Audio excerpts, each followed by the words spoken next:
On this one, we've got a 51 gram ball of clay moving at 6.6. So you know his momentum, M1, V1. So you've got the ball of clay and you know his mass. And he sticks to a block of wood. So it's a big block of wood when he strikes. But the block of wood is at rest, so, plus basically 0, because that's the M2, V2, is going to equal the mass total times the final velocity. So the total mass, watch it, this is in grams and this is in kilograms, and your goal is to find what is the final velocity.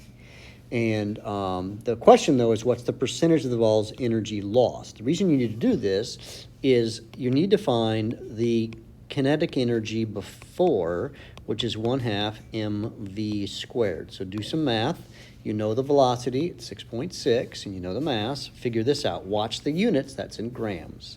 And then once you find this final velocity, you can say 1/2 mv squared, the total mass, times the velocity, and you're going to get a different number. It turns out that this is a really big number compared to this, and to find the percentage, I think it's asking for the percentage lost. So to do percentage lost, let's just say this was 100, and it's not, joules, and this was 5 or something like that. The loss would be 95%, but the way you do that would be 100 minus 5 over 100.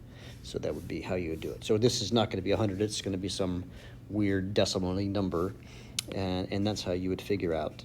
And then, of course, you times it by 100. I gave you very easy numbers. These are not the correct answers, but it's kind of in that range.